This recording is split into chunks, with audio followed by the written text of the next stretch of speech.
Quick reminder that I do actually have a Discord server. We talk anything and everything about Ninjago there, so if you are actually interested in joining, the link will be down in the description below. Now, let's begin with today's video.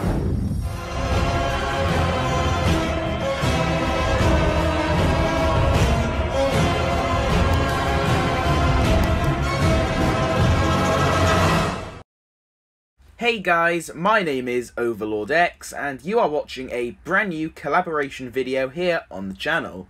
So, just a few days ago, I joined a group called Ninjago Legends. They are essentially a group of Ninjago YouTubers that make all kinds of content, even stuff like podcasts. Anyway, I'll leave a link to the main channel down in the description, so make sure you go and subscribe to that.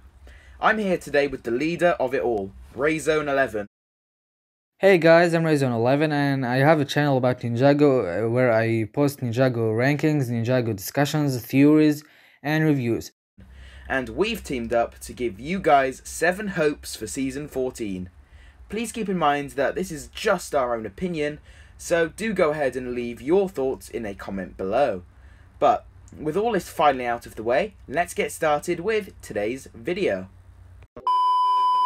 This season has one of the best concepts. The ninja being lost in an uncharted island and need to survive is phenomenal. So I want this concept to be very well executed, and I'd like to see the ninja creating campfires and hunting animals and have a survival feeling, and overall I want the concept of the season to be explored a lot.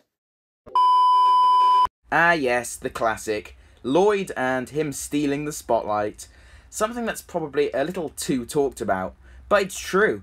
Since Season 14 is basically confirmed to be a Lloyd season, I certainly hope he doesn't steal all of the spotlight. What do I mean by this? Well, Lloyd had the Oni trilogy to himself for the most part, but with this they basically gave no focus to any of the other ninja, which I hated.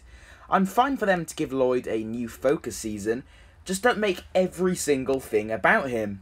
So with this, I'm basically hoping they can also give the other ninja their own time to shine throughout the season. Just spread things out more and don't let Lloyd soak up all of the spotlight entirely. The last 3 seasons were childish in my opinion. Season 11 was super childish, but 12 and 13 were a little. So I want Season 14 to avoid that and be something like Season 4 or Season 7 in terms of tone, because there is no way it will be as dark as Seasons 8 to 10. So, okay. This one is probably a wish the whole community has, and that is the pacing of the season. I sure do hope we don't end up having a rushed season. Season 11 and Season 12 especially did have that issue, and it especially held Season 12 back for me as everything major was just kind of crammed into the last few episodes. Season 13 definitely handled pacing a lot better, so I do hope they don't go back to their old ways and just rush it all. Especially if the Season 14 being short rumours are true, as that could just ruin the season as a whole, which I do not want to happen. Ninjago is looking to be getting better and better as we move through the seasons now, and I do hope we don't end up getting a setback like this occur.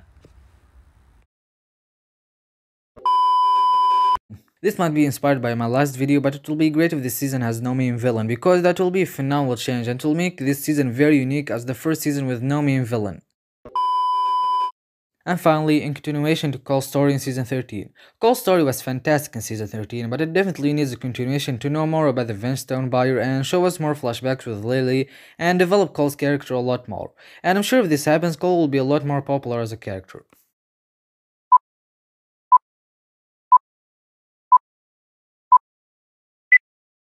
How could we make a top 7 hopes for Season 14 and not talk about the villains? I, for one, am hoping the villains make sense and have an actual good backstory. May sound a bit weird to some of you guys, but some villains we've seen in Ninjago simply just don't make much sense and definitely do not have a good backstory. These tribal villains for Season 14 are sounding extremely great right now, so I do hope they live up to the hype I have for them. It really isn't hard to give them a small backstory and reasoning as to why they are actually doing these evil things they do. So give them that, and I think we are in for a real treat. That's one of the few things we've been missing out on recently. Well-developed villains. Not all of them are really that developed and have a mediocre backstory. But moving into Season 14 and 15, I think we could definitely start to see more developed villains. and ones that make a lot of sense and are just all round a ton of fun to watch on screen.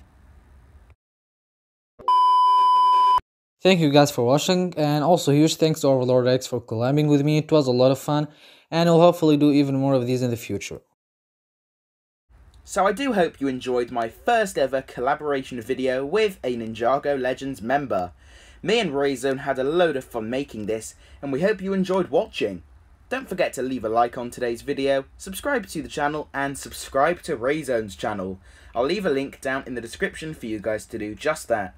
With all of this finally being said, I will see you all in my next one.